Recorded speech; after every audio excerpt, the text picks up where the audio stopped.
Hello, Joe. Let's see the question. A standing wave of frequency 1100 Hz in a column of methane at 20 degrees Celsius produces notes that are 20 centimeter apart. Notes के बीच में कितना distance है? 20 centimeter. What is the ratio of heat capacity constant? किस पे? Heat capacity ratio at constant pressure to that of at constant volume. So let's see the key concept of this question.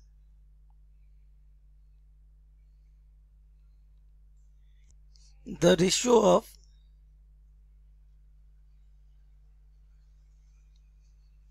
the heat capacity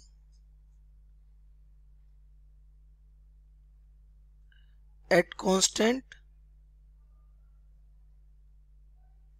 pressure to that of constant volume is gamma. That is called adiabatic index. इसे क्या बोलते हैं हम? Adiabatic index. ये एक property होती है किसकी? एडियाबेटिक प्रोसेस की. ठीक है, तो ये गामा हमारा हो जाता है क्या? Cp upon Cv simply. इसके अलावा क्या बोल रहा है? 20 डिग्री सेल्सियस पर प्रोड्यूसेस नोट्स 20 सेंटीमीटर अपार्ट. ठीक है, अब नोट्स के बीच का डिस्टेंस कितना दे रखा है आपको? The distance between two consecutive notes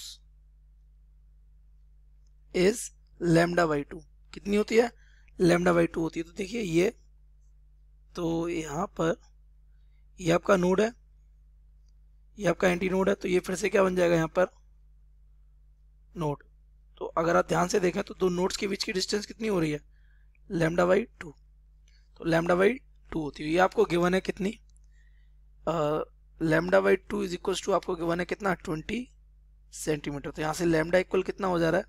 40 centimetre. और we can say the lambda is equal to 0.4 of metre. आपको लैम्डा पता चल गया. अब एक बात समझिए, यहाँ पर वो आपसे क्या कह रहा है? आपको चाहिए क्या? एडियाबेटिक इंडेक्स गामा चाहिए. अब गामा का रिलेशन फ्रीक्वेंसी से कैसे बनेगा? तो देखिए, आपका टेम्परेचर और इस गामा का रिलेशन बनता है वेलोसिटी से, और इसका भी रिलेशन बनता है किससे? फ्रीक्वेंसी का भी किससे बनता है? वेलोसिटी. तो कॉमन रिलेशन बन जाएगा कैसे?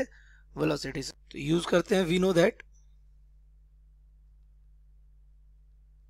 v इज इक्वल टू क्या हो गया? न्यू लैम्डा, या न्यू क्या है? फ्रीक्वेंसी और वेव. लैम्डा क्या है? वेवलेंथ. ये हमारी किसके अकॉर्डिंग? इस गिवन कंडीशन के अकॉर्डिंग. और velocity of wave in methane. Methane यानी कि हम क्या कह सकते हैं? गैस, है ना. तो मीथेन कॉलम में गैस में चलने वाली वेव की वेलोसिटी क्या होती है? v is equal to under root के अंदर gamma R T upon capital M. ये भी तो होती है वेलोसिटी. ये कैसे होती है? जहां पे आर क्या है? आर आपको पता है, आर इज गैस कांस्टेंट. और गामा तो आपको पता ही है, गामा आपको चाहिए. ये है, ये हमारा क्या? Adiabatic index. ठीक है, टेम्परेचर. और एम क्या है इसका? Molecular mass. यहाँ गैस गैस कौन सी है? मीथेन. तो मॉलिक्यूलर मास किसका? ऑफ मीथेन हो जाएगा यहाँ पे. ठीक है, तो ये दोनों कंपेयर कर देते हैं, तो दोनों हमारा कंपेयर हो जाएगा. New lambda is equal to क्या हो जाएगा? New lambda is equal to under root के अंदर gamma R T upon M. यहाँ से आपको चाहिए क्या? गामा. तो स्क्वायर कर देते हैं. New square lambda square is equal to gamma R T upon capital M. यहाँ से गामा इक्वल आ जाएगा हमारा M new square lambda square upon R T. यहाँ आपको गिवन है. गिवन क्या है? एम आपको पता है कितना हो जाएगा? CH4. CH4 में इसका होता है 12 और प्लस 4 इंटू 1, यानी कितना होने वाला है? 16. हो जाएगा 16th ऑफ ग्राम. और we can say 16 into 10 to the power minus का 3 kg. ये इसका हो गया मॉलिक्यूलर मास. फ्रीक्वेंसी आपको गिवन है कितनी? 1100 हर्ट्ज है. आर की वैल्यू आपको पता ही है कितनी होती है? 8.31 ऐसा यूनिट्स में होती है. टेम्परेचर आपको पता है कितना दे रखा है 20 डिग्री सेल्सियस। आप इसको किस में कन्वर्ट करेंगे, केल्विन में, तो ये हो जाएगा 20 + 273, तो ये हमारा हो जाएगा T is equals to 293 of kelvin.